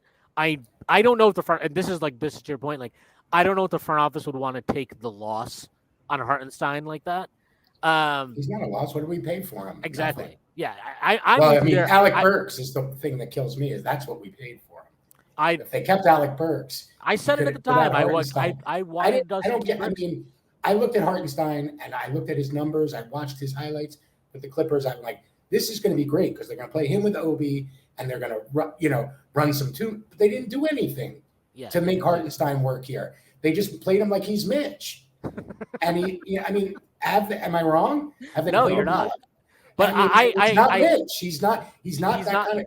He's a good rim protector, but he's not a rim protector the way Mitch is. You have to protect him more so that he's just the jump up straight in the air guy at the end of the play. He can't. I would love to know how many him to pass or move the ball or do any of the stuff that he's good at. And the 3-pointer thing, I never believed. That was a small sample size myth, and we've seen that. Although the shot looks good to me, when he lets it go, I'm like, that's going in. And I don't mind him taking. It's like Taj. Yeah, it's like Taj. Right? I don't mind him taking 1 or 2 of those a game, but it's not like a serious weapon, right? So. Yeah, Taj made him. Jesus, that too. But Taj also made him in a small sample size, but yes, and he's not taking him in Washington. But yeah, like I just think Hartenstein. I agree they haven't done anything to like really utilize his skill set. At the same time, I watch him and I'm like, even if we utilize you for your skill set, like the stuff that you suck at he's just a really bad fit, honestly, with some of the guys we have. Like, because he's a terrible defensive rebounder, so there's just a natural issue when you play him with Randall. Say he's a good rebounder. I'm so stunned when I look at those numbers. It's like he's a good rebounder. I'm like, he doesn't get a rebound ever. He's never gone after a rebound with 2 hands in his life. Everything's just a tip out. I'm like, who are you tipping it to? Grab him with 2 damn hands. He gets moved really physically. Easily. I don't want to say physically weak. And he's huge. Yeah, I saw him. We were sitting right by the scorer's table. When he came to check in, I'm like, this dude is massive. He's the same size as Vucevic. I mean, he's a massive dude, and they push him like he's paper. It's really frustrating to like. I mean, I can only imagine what Mitch does to it in practice, right? I can only freaking forget Mitch. I bet this is the thing that drives kills him. Yeah, Sims moves Mitch. Sims. That's the other thing about getting Hartenstein is it seemed like you were giving up on this, this interesting diamond in the rough. Yeah. This guy who, personally, I have been fascinated with the idea that Sims playing the 4. I love it. He's so great on the perimeter.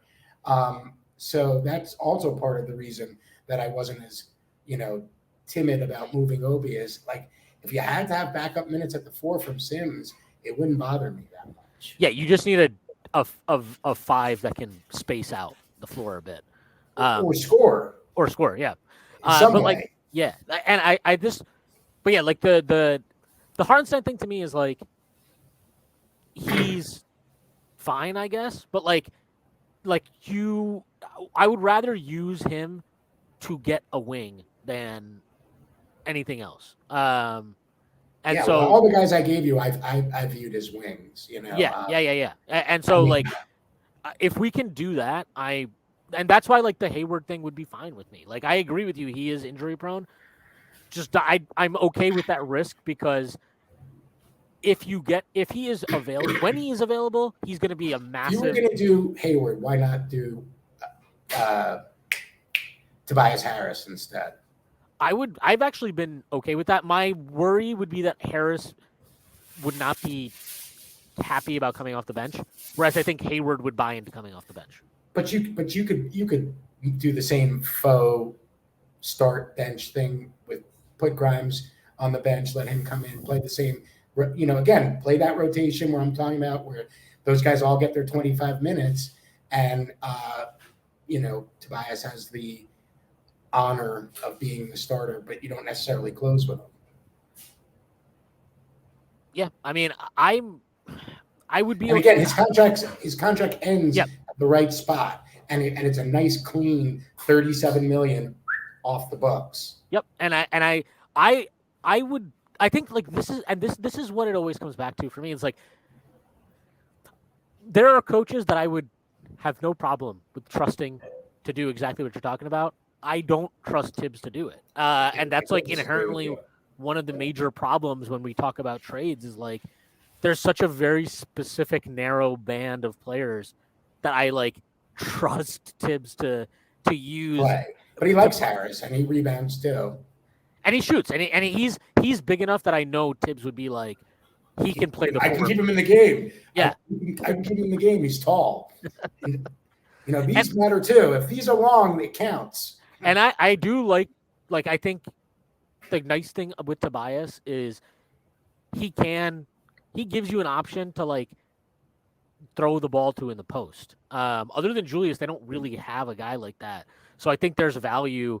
He moves it. He's not a hog. Yeah. He's one of these guys that's like not a high assist guy, but it's not because he's like a black hole. He's a connective passer. He's not necessarily a creative passer.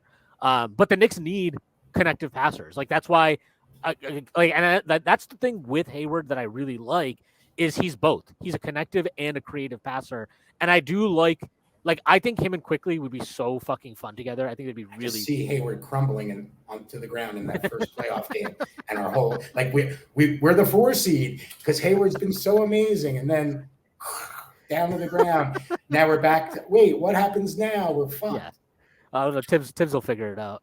Yeah, Sims will play his minutes. Yeah. No. I think overall though the Knicks are in a good spot. I'm actually very curious to see how. So Booker's out for Phoenix, and I think Campaign has been out, and Shamet has been out. I think both those guys are maybe going to come back today. I think Shamet played in that last game just because he get RIP'd on the dunk. Oh, that's right. Yeah. But I think this is like even with Booker. I know they've struggled a bit without Booker, but like the Suns are a good team. They have. We talk about the Knicks don't have wings. Like the Suns have wings, and they have wings that give us. Yeah, Mikal Bridges. They have Shamet. Obviously, they have Stacy's favorite player in the entire world, Torrey Craig. They have he's been really good. Yeah, he's been fucking killing it this year. I think he's shooting like 40% from 3 or something. He'd be. I mean, those are guys who I didn't put on the list because you can't. Contending teams aren't getting rid of players that are part of their contending roster unless you're giving them someone who's a lot better. And I don't see that there. But Mikal Bridges is my number one guy who I think would fit this team. If I could just like pluck one player that's not, all NBA, it would be Mikal Bridges. I mean, imagine if the Knicks had a chance to draft him. It would be crazy if they had that opportunity. Although I was a Miles Bridges guy. I was a Miles Bridges guy that draft. But I was like, but Knox. Anyone but Knox. Actually, it's really funny. Like that entire cycle, I was like super critical of Bridges because I was just like, he's boring. He doesn't excite me. This is not fun. He goes to But then Michigan State. Oh, you're talking well, about Villanova. yeah, Yeah. but then like when we did like a roundtable. This is when I was writing at PNT. We did a roundtable the day of the draft, and I was like, you know what, fuck it, just give me Mikal Bridges. I'll take the single. I'll take the single here. We've taken big swings on Porzingis and Frankie Smokes. Frankie, worst nickname ever.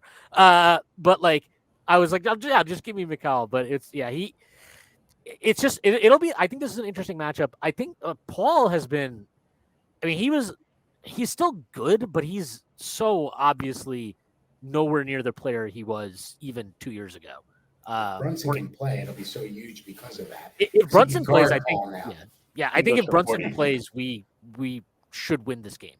If Brunson plays, without Brunson, it's going to be very hard because, look, I still believe that Deuce can be a good player, but right now, at the end of the day, like he's not making shots, and if you're not making shots with us being down RJ and Brunson, like it's really hard. So you're effectively playing like three guys that you can reasonably expect to create offense or shoot. And then other than that, and then you have Mitch who and then you have Mitch who like creates offense in his own weird way, but it's not We're like admitting this. I like this. yeah, but he's not a shot creator. So it's hard. And I just think like without Brunson, I don't That's think what we I'm can trying win. to say about the flexibility. Like, if you go back through my Twitter feed, you'll see like I was all up on McBride pre-draft. Pause. With Austin Reeves was my other guy who I said those two guys would be the steal of the draft pre-draft. And it's just the way this team is right now. Like Tibbs, that's what I'm talking about. Tibbs' lack of flexibility right now. McBride is just an awful fit, especially with RJ and Brunson out. You need to have someone else on the floor that doesn't allow a guy to just completely collapse off and invite to shoot. I mean, he's just got to make shots. That's what it boils down to. He's got to and not just make shots. He's not shooting with confidence. You can literally see like he's thinking about it every time he lines it up. Yeah. I mean, I think ideally he goes back to like 15 minutes a game. Yeah.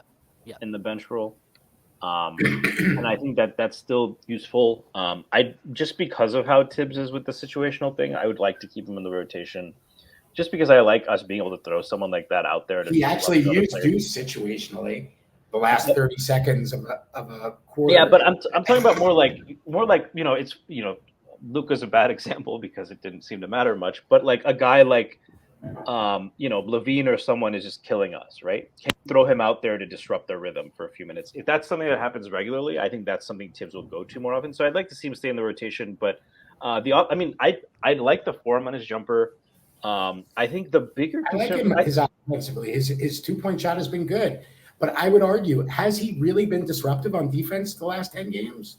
He's not. No, I think he was bad against the Spurs. Everyone was bad against the Spurs, right? Except for Quickly. He was bad Houston too. He didn't bother anybody. I didn't watch. Quickly was fantastic defense. Dallas, I thought their defensive process until like the end was pretty good. I thought Grimes had some really good possessions against. There's absolutely no way they should lose that game. Yeah, I look back through the play-by-play and just it's crazy. It doesn't even make sense. It doesn't even seem like Dallas scored enough points. I feel like and not just they nailed they played so Dallas got the ball down 9 with like 47 seconds left, and the Knicks 33. played that. Yeah, and but they first got it with 47 seconds left, and the Knicks played that situation perfectly. They made them use 14 seconds and take a fucking 2.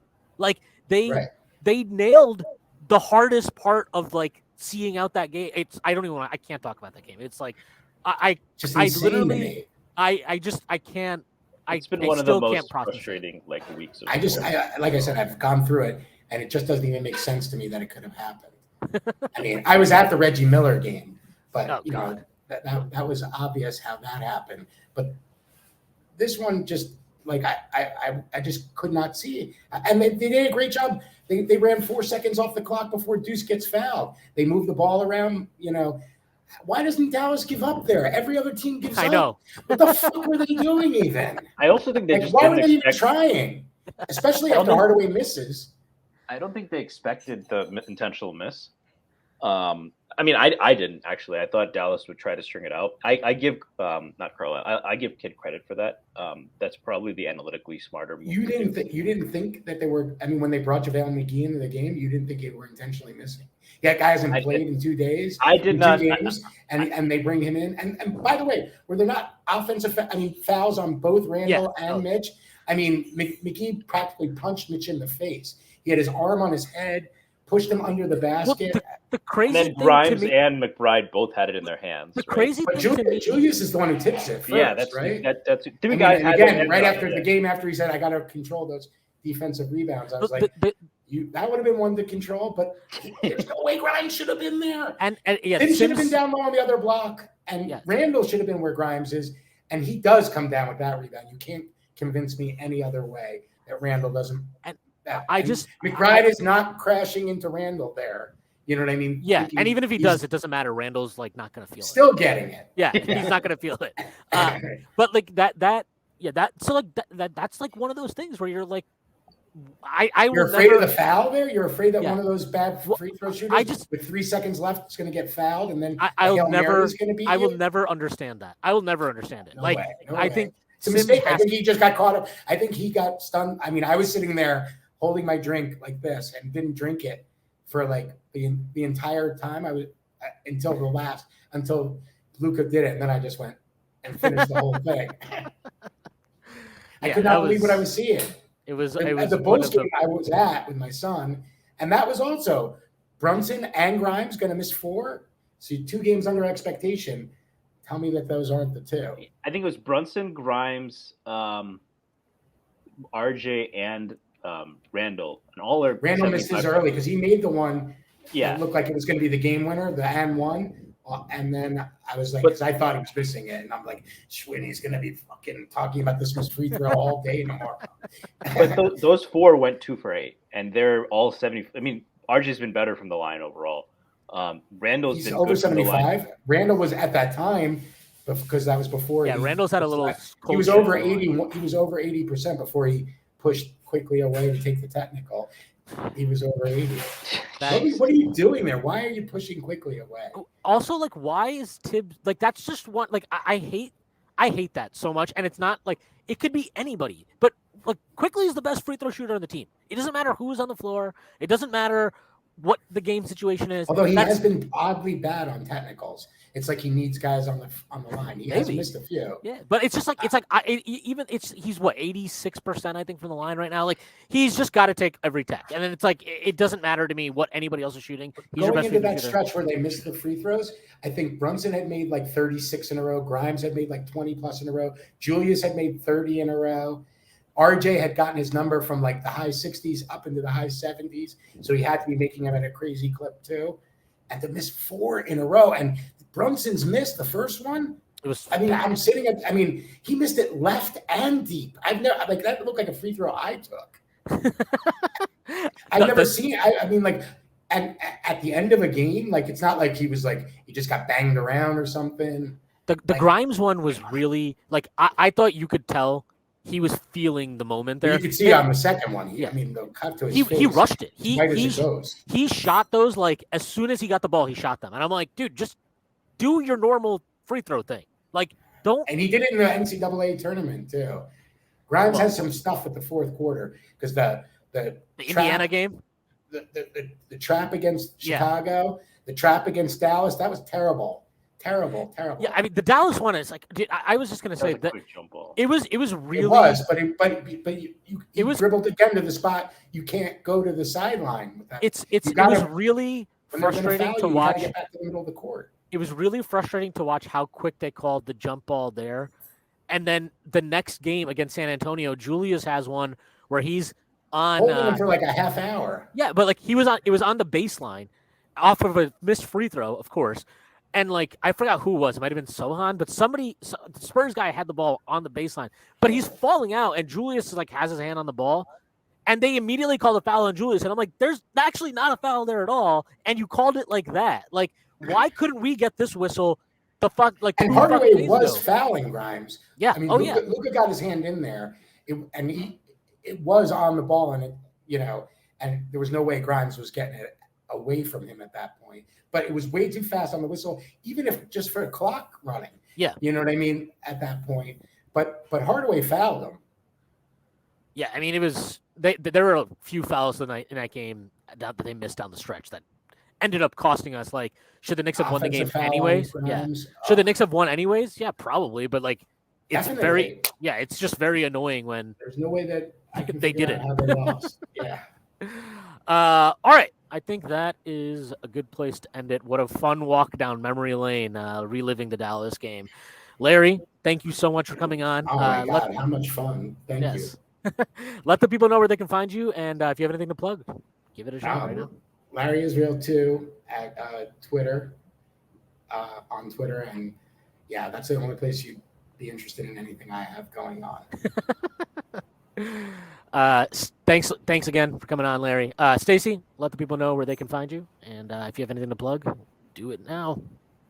Stacy Patton 89. Nothing to plug. Fuck TCU. Yes, fuck TCU. It's so ridiculous. I will never understand how you overturned that Roman Wilson thing. That was fucking bananas. Fuck TCU. Also, I mean, that's not targeting too. I didn't watch a lot of it, but if I get why they didn't call it that, right? They're like, we don't want that to decide the game. Then don't go through the charade of the review, because that was clearly targeting. If you don't want to call it, fine. But there's no two ways about the fact that. And also, like, I was not like, if they didn't review it, I would have never said anything about it, because I didn't say anything about it. Like, and then they keep showing you the replay, and you're like, okay, this is obviously targeting. Like, I don't know what else to say. But yeah, fuck TCU. But more importantly, thank you, Georgia. It's crazy that they wanted it. Why would they not want Michigan in the championship game? So many more alumni, I mean, better for TV. And you still were going to keep that game alive there, too. So it made no sense not to call it, because that game probably, had a monster viewership. How are you not calling targeting? And Coach Taylor never sent the kids to TCU. So how good can they actually be? Right. So. He only sent the kids to TMU. The real university. All right. I have nothing to plug. Thank you so much. No, thanks a lot, Larry. I have nothing to plug, so hopefully the Knicks win today. That would be very nice. And hopefully they just go on a little run again, because they made all this ground when they won 8 in a row, and then they gave all of it back almost when they lost 5 in a row. So let's go on another run. Let's get some separation. Schedule's there for it. It is. All right. That is our pod for today. I hope everybody has a great week. I hope everybody had a very safe New Year's. Good luck with all your resolutions. That is our pod for today. I will see everybody on Friday.